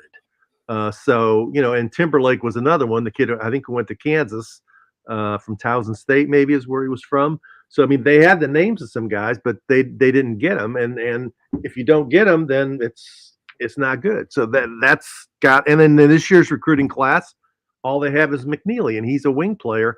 They've got to get some guards. I mean, it's not going to be. You can have a good team. You're not going to have a great team unless you have good guards. You got to have at least. I mean, they had one last year. They had one in Hood-Schifino, and maybe they didn't really believe he was going to be a one and done, and he would be there back this season. But him not being there and Xavier Johnson being hurt is more than they can overcome. And I suspect Johnson's not going to play again on Saturday. Is that the feeling? I don't know. I really don't on that one. But it really makes you ask. Especially, I thought the other day. I look at Mike's staff. He has not brought in a single assistant coach of his own. Everyone's an Archie Miller holdover. Number one. Not Yasir. Yeah, he brought in Rosemond. Oh, he did? Okay. I was thinking he was there for a year before that. Kenny Payne recommended him. Yeah. But no, you're right on Kenya Hunter and Brian Walsh. Yeah, they're left over. They're guys. And Brian Walsh was actually the director of basketball operations, right? Which is and he brought in Gabe Cupps, and Gabe Cupps is Gabe Cupps was actually an Archie. Archie started recruiting him. But didn't Walsh have the relationship? He's going to be a good player, and he played fine against Auburn, but he's not. Right. He's not going to be a guy who's going to go out there and get 15 or 20 points in a game as a freshman. I mean, he's just not. He's got to have somebody that keeps the game under control and help other people score and play defense and limit turnovers and those things. I would think by the time he's a junior or senior that he could be a 10 to 12 to 13 points per game guy, but that's not what he's going to be this year. Agreed. It makes you wonder about this staff that they're only looking at these 5-star type recruits, which I get that, great talent and all, but are they good at identifying talent? You talked about going to the portal, find somebody that's how many times do we see a guy that's on a team that, last year he was playing for St. Mary's of the Woods, and here he's hitting 35% from three for this Power 5 team this year because he gets a chance. There's a lot of those guys out there. There are tons, but they have to be identified. And I don't know that they're even looking for those guys. They're only looking for the home run hires that they know. Well, hell, I can identify home run hires. It's finding those diamonds in the rough. And I don't know that they're either trying or if it's the capability or whatever it is. Yeah, I mean, the most obvious example is that I don't think they were very engaged on Braden Smith, and they didn't really recruit him, and Purdue got him. That would have been a kid who could have been at Indiana possibly. I think he had some interest in Indiana, but they weren't really. He would have walked to Indiana. Okay, there you go. So, there's other guys like that. So I'm sure they didn't get, but I mean, that's the way it is right now. They have to do something moving forward. It's not like the NBA where you can make a trade or pick somebody up on waivers during the middle of the season. They're going to have to make the best of what they have right now. But looking towards next year, if they get Derek Queen to add to McNeely, that's nice, but they still need a guard. They need a couple of guards, impact guards, guys who can make a difference. Boo Buie wasn't any great recruit, but he might be the best guard in the Big Ten. Go out and find a guy like that. Michigan State got Tyson Walker out of the portal. There's a million examples. Ohio State, Indiana did lose out on Bruce Thornton. I don't know if that was under Woodson or under Archie Miller, but they recruited him and he went to Ohio State instead. But, and this year there was Boogie Fland and they didn't get him. I mean, if you're going against, I think it's foolish for them to go after one and dones that Kentucky wants, because Kentucky's going to say, here's the deal. You come here, you'll be the next John Wall, Brandon Knight, Shai Gilgeous-Alexander, De'Aaron Fox, Tyrese Maxey. You'll play here 1 year and you'll be a star in the NBA. We've done it 27 times. And they got another one this year who's going to do it probably in either Shepard or DJ Wagner or Dillingham or whatever. I mean, it's just hard to recruit against that. And secondly, if you're a place like Indiana, it's probably not a good strategy to have just a one and done guy, because you can't build anything at all. They need some 2 or 3 year guys. Yes, absolutely, without question. Anthony Walker has probably been the best pickup that they've had. I agree. Khalil Ware's the best pickup. Oh well, yes. I'm sorry. I meant he just gets overlooked because he's a starter. But getting him, and especially with what was said about him, to get what they're getting from him, he has been he has lived up to the hype, which that's maybe not even fair to use that word when you get hyped. That's not your deal. But then you get a guy like Mackenzie Mbako, and I don't think Mackenzie Mbako is not living up to his hype. I don't know that he's being put in a position to live up to his hype. I mean, I hate to refer back to this, and I'm not trying to throw Todd under the bus. He talked about him being such a great shooter, and he is. He's hit the first 21 free throws of his IU career. He still hasn't missed. I don't want to jinx him, but they're not putting him in a position to get threes. The offense is not geared towards that at all. The movement is not geared towards that. other than when Khalil Ware gets outside and is able to just shoot over top of somebody, or Malik Renew, but they're not working on anything other than inside out if it has to be. And then I think that's what it should be called, inside and out if it has to be. Yeah, it's not a priority no to get Mbako shots. And, he's got work to do. I know that he talked, I think you were there on media day, that he expected to be in the NBA next year. At this point, from what he's shown, I don't see him being an NBA draft pick going into next season. Do you? He hasn't been able to show anything. No, right. No one has seen anything. That is not, yes, I understand the NBA drafts on potential. They haven't been able to even see his potential. He needs to work on his ball handling and be able to, drive the ball and score. He hasn't shown that yet. At his position, he's going to have to be able to show he can handle the ball better and drive it and score it and be a lot better on defense. But, maybe as a freshman, he's only 9 games into his college career. He's going to get better. He's learning. It's a whole different world for him than playing where he played in New Jersey. But, it's going to come down to this. I mean, when is Xavier Johnson going to come back? And when he does come back, how effective is he going to be? And is Galloway going to be able to become more of the player he was last year, where he was at least a very serious threat from 3, and he's not this year? And is CJ Gunn going to make the jump where he can be trusted to go in the game for 12 to 15 minutes a game and make some shots and play good defense? I didn't think he had a very good game at all against Auburn. And the stats, everybody has talked about it. I mean, Indiana was ahead 22-10 when Woodson did the thing that irritates a lot of people, which is the hockey shift substitutions where all 5 starters go out. And I think we all agree the track record of that is not working very well. There's a big drop off with the second team in there, and they lose the momentum. And in that game, they never got it back. He talked about, the starters came back in and it was still tied. Well, all the momentum was gone. Auburn was feeling great about itself, and they were just letting it fly and hitting. And, what was really hard to believe about that game is that the number of times Auburn just beat Indiana to offensive rebounds and dunked them. I mean, they just got outworked, man. I mean, they did. At some point, I hate to always reference back to Coach Knight, but there would have been a timeout called, and some guys would have got their butts chewed pretty hard about what was going on there. And it didn't happen. Did it? I didn't see it happen. Nope. Absolutely not. And it's funny, that statement you made about, oh gosh, darn it. Oh, that it was tied. Well, I got the starters back in and everything was tied, as if that made it okay. It didn't. But that reminded me, and I remember I was there in the press room at Rupp Arena, Billy Gillespie, and I think this was an Indiana game. They were up 28 points or something. And then all of a sudden, Indiana just about came back, and whatever the thing was, but I asked him about it. He goes, I say get up 28 points each time and win by 4 each game or something. I swear I was like, really? Is that your answer? But I was like, I've never forgotten that. That has been at least 15 years ago.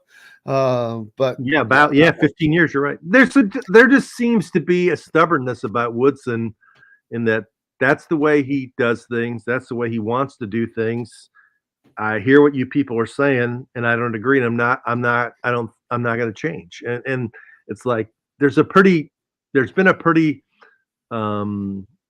significant pile of evidence that putting all those guys in at once hasn't worked very well. Nope. And I guess we'll get to see for ourselves on Saturday as Indiana hosts number 2 Kansas, rather. Number 1 in Arizona and number 3 Purdue going at it later on in the day. Look forward to seeing you. That's up in Indianapolis? That's in Gamebridge, the same day that Ball State is also taking on Indiana State. And then at the same time, the Colts are playing over at Lucas Oil against Pittsburgh. Wow. So that's the state of Indiana for you this weekend, my friend. Okay, that's good stuff. There's your next article. You're welcome. Rick Bozich from WDRB.com. Can't thank you enough. Look forward to seeing you on Saturday. All right. I'll see you there, Jim. Thank you. Absolutely. Hey, up next, Dylan Sinn from the Fort Wayne Journal-Gazette. We're back with more right after this. We'll be right back to the Golf Club at Eagle Point Studios for more Indiana Sports Beat Radio with Jim Coyle, presented by Wow Food Group and Andy Moore Honda of Bloomington. In the market. Hello. Good morning. Sorry we ran a little late there. No problem. Generally happens. I get running my mouth and it's difficult to shut that water faucet off. Yeah. How are you? What have you seen and done lately? I'm good. I mean, I was in Ann Arbor last week. I haven't actually traveled anywhere the last week or so. So it's been kind of a quieter period for me. Where are you going to be Saturday? I will be. I'm doing a double. I'll be in Bloomington, and then as soon as the game's over, I'm zipping off to Indianapolis. Very nice. Very nice. That'll be oh my God. Hardest working man in newspaper. But I was getting ready to say, how often? I wish I could go. I can't. I've got to do the stupid post-game show. Sure. I would love to be going to that game. I mean, getting to see 1, 2, and 3 play in the same freaking day. Yeah. But no, I'm next week, what we talk about is, because you're going to see them all, is the difference between 1, 2, 3, and Indiana. Yeah, sure. Absolutely. Because there is a serious drop-off. And we also don't know. I mean, I don't want to act like it's going to happen, but I mean, if Indiana beats Kansas, they won't be that ranking anymore. Well, no. I will say the other part of it is I've given up on talking about how much better Purdue is than IU, because I've said it the last 2 years, and then both of the last 2 years IU's come out and just physically worked Purdue when they play in Assembly Hall. So I've given up on saying, wow, Purdue is just so far ahead of Indiana, because I've said it for 2 years in a row now. Well, I see, and I don't think Purdue is that good. Purdue has Mount Edie, and all you need is the right kind of little bit of help, and they've got their talent is above the level that needs to give that help. You've got so many different ways they can go to, whether it's Mason Gillis, whether it's Trey Kaufman-Wren, or whether it's the other guy. Braden Smith is the guy that's kind of driving the bus there for them. Well, the two guards, Braden Smith and Fletcher Lawyer. The other guy, he was at Media Day. Oh, God, looked as bored as he could be. They had were you at Media Day? I was not. No. They had Mason Gillis on the left, Mount Edie in the middle, and then Ethan Morton on the right. Ethan Morton. And the whole time, here's Ethan Morton. Yeah, here we go. If they're seeing to 5 my right. seconds. Golf Club at Eagle Point in Bloomington. This segment is brought to you by Reynolds Family Dentistry in Sellersburg.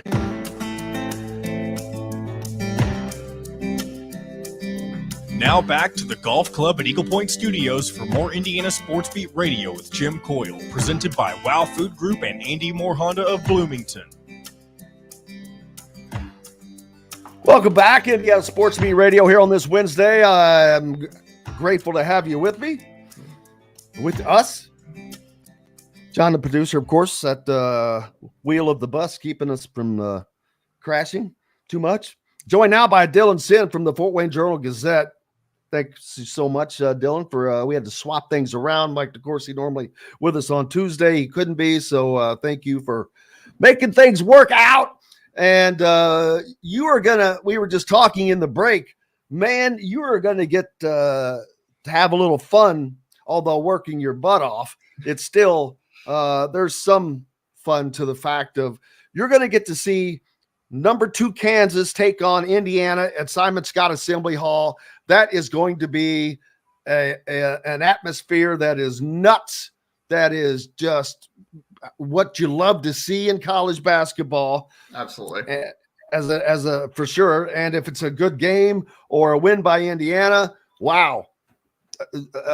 if they beat Kansas, there might be another court storming. I hope not. I'm so over it. Don't storm the court. Act like you've been there before. And then you get to travel to Indianapolis to watch number 1 Arizona take on number 3 Purdue. Too bad we couldn't squeeze into the Steelers and the Colts, man. That's right. What a triple header that would have been. And hell, the Pacers. I don't know if they're in town or not. Obviously, they're not, unless they're changing that court at night. But that would be wild. But a lot coming up this weekend, and a lot riding on it. Not much for Purdue. If they were to lose that game, I think it would be a hit to their credibility. Depends on how they lose the game.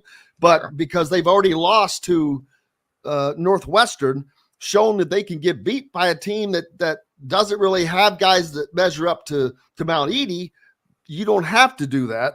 But this is kind of a measuring stick for Purdue. Where are they really nationally? Yeah, no, I think that's exactly right. And the problem for Purdue is that I think Arizona is just a better version of Northwestern. I think that basically what you have is a couple big guys inside who can make some noise, but the engine that drives the team is Caleb Love, right? The former North Carolina guard who transferred to Arizona and is just outstanding as a playmaker, right? Like that's what beat Purdue against Northwestern was the Boo Buie for Northwestern, who I'm sure Indiana fans will remember, is just an outstanding playmaker off the dribble, and he just went at them over and over and over again, got into the lane and scored and made some spectacular shots from outside the arc too. And Caleb Love is just a better version of Boo Buie, right? And so I don't know how Purdue is going to be able to guard Caleb Love. And we always say, well, how do you guard Zach Edey? How can you guard Zach Edey? I don't know the answer to that either. No one has been able to figure it out. He's averaging 25, right? But I don't know how Purdue stops Caleb Love. I generally what Purdue is trying to do is they try to put Lance Jones, their Southern Illinois transfer, on the other team's best guard, but I don't know if he's going to be able to hang with Caleb Love. And so unless Caleb Love is having a poor shooting day, which he's been known to do, he can go 6 for 21 from the field and shoot you out of a game. He did that at North Carolina. That's kind of why he wore out his welcome at North Carolina, despite leading them to the Final Four a couple of years ago.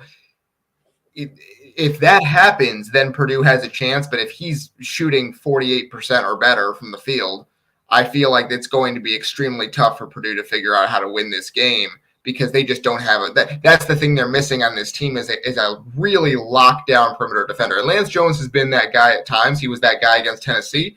He was that guy against Marquette. But I haven't seen it consistently from him, and I think that's what they need him. They need from him to win this game. And we'll look forward to that game. It is a 4:30 tip for the Arizona Purdue, and on the Peacock Network. That's right. I was in a Twitter, not a Twitter war, but a little Twitter skirmish last week with some people. I put up, hey, don't forget the IU games on Twitter, and I said, either or it's on Peacock. I said either pay the $5.99 a month or don't, but stop whining about it. And most people were agreed, but you had several that were that wanted to argue the fact, well, what about the people that are elderly who can't afford it, and what about the people that can't access it? And that's they can't access it. That's easy. I'm like, well, how are you watching BTN? How are you watching Fox? How are you watching anything? Because you obviously have access to internet or cable, and virtually everybody has. As far as affording it, I have not seen one person yet say I can't afford this. It is what it is. It's like spending. There's just no way you're not spending that money on something, and I get it. I don't want to pay it an extra $6 a month for anything, but I did because I'm not going to see all the games, but it allows me to see games and record other games like Purdue and Arizona that I can't watch. And then when I'm done with it, I'm going to cancel it. It's that simple. So got that going for us. Indiana hosting Kansas, And their last opportunity to make a dent on the NCAA resume trail outside of the conference, which is a weak conference this year, I think. Yeah. And not only to make a dent, but to show that they're in the stratosphere. I mean, the embarrassing losses against these types of teams over the last 3 years have just added up, and it's been a consistent thing.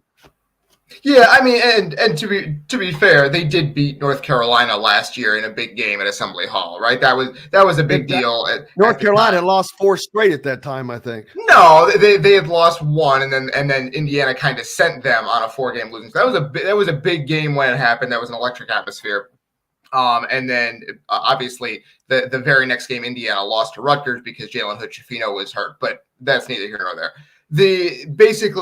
Yes, they do need to go out and prove that they have a little bit of juice here in terms of just getting up for this game and getting ready to play. And to be clear, I think they were ready to play against Auburn. That was the thing, is that they came out and played very, very well with great energy in that early period, and they just never really got it back. And so I think that they actually have played relatively well to start in both games that they've lost this season. I mean, UConn, I remember going into that UConn game, and this is my bona fides here. I think UConn is one of the best teams in the country. I had them ranked 3rd in my poll this week. I think they're awesome. But going into that game, after what we'd seen from the first couple of games from Indiana, I thought that Indiana was going to get run off the floor by 40 in that game. And the fact that they were only down 7 at halftime of that game, I thought was an enormous win for them. And then if you'll remember that game, Indiana was in it until like five minutes into the second half when Malik Renew basically got his 4th foul and they didn't have anything offensively. And so it got away from them at that point. Auburn got away from them midway through the first half when they just there was just the stretch where Auburn couldn't miss. And so I don't think either of those games is as bad as the final score. I'll admit that. I think maybe I have crimson-colored glasses on here, but I don't think either of those games is as bad as the final score. I do think Indiana is going to put up a fight on Saturday against Kansas. I do think that they give them at least some kind of game. And I think coming into that, I said this before this stretch of 4 games, that you had Maryland, Michigan, Auburn, and Kansas. I said coming into that stretch of 4 games, if you get 2 of those, I think you're feeling fine, because you have 3 games, kind of get right games against mid-majors, and you get to 10-3, and you go into the Big Ten schedule, and there's a chance to really make some noise in the early portion of this Big Ten schedule in January, and then you're sitting at something like 13-4. With Purdue coming to town in the middle of January. I think you're feeling fine if that's the case. So Indiana has already surpassed my expectations for this stretch even before they played Auburn. So, yeah, as long as they're within 10 points or 15 points against Kansas, I don't think there's any reason to panic, personally. And then, of course, Indiana has the good fortune of having the Simon Scott Assembly Hall behind them, crowd behind them, which will be a huge advantage in that regard, because the fans always provide the support for this team. There's enough talent on this team. What are the odds that after all the crap that he has taken, that Mike Woodson deviates from the hockey lineup type of substitution pattern this time, that if Indiana is on a heater like they were last week and they're up 12, that you don't take everybody out and take away all your momentum. I think he goes away from that this week. I really do.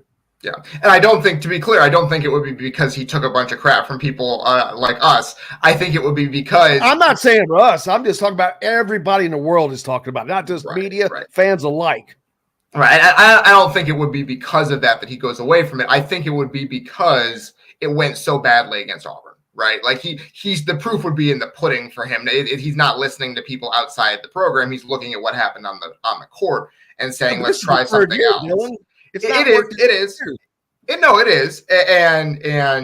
But this was the most extreme example of it, right? Especially with this team, it's different personnel. He's done it this year. And there were times against Michigan. He did the exact same thing against Michigan. The game was tied when he took those guys out. And I said the same thing. I tweeted it at the time. I can find the tweet. Basically, I was like, look, The game is tied right now. He just took out a whole bunch of starters and put these guys in. I was like, I don't know about this lineup that's on the court right now because it was Gabe Cupps and 4 subs, and they ripped off a 9-2 run immediately.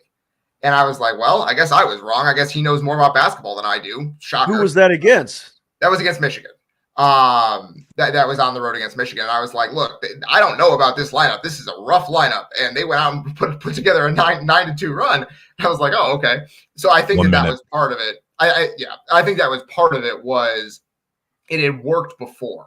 And so I think after seeing how badly it went against Auburn, I do expect that he'll go away from it. I agree with you. I think it's just more because of the evidence on the court. Well, we'll certainly see. Make sure you give Dylan a follow at the Fort Wayne Journal-Gazette. Thank you, sir. Look forward to doing it again next week. I'm sure I'll see you on Saturday. Big thanks to Mike DeCourcy, as always, Kyle Neddenriep, and Rick Bozich, the Hall of Famer, John, the producer, for keeping us between the white lines. Most importantly, thanks to each and every one of you. Without you, we have no reason to be here. Until tomorrow, I am Jim Coyle. I will see you on the radio. Thanks for listening to Indiana Sports Beat Radio. Be sure to subscribe to our YouTube page for more clips and team coverage of Indiana basketball, football, and more. You can also find full episodes and tons of other content on thehoosier.com. We'll see you next time for another edition of Indiana Sports Beat Radio.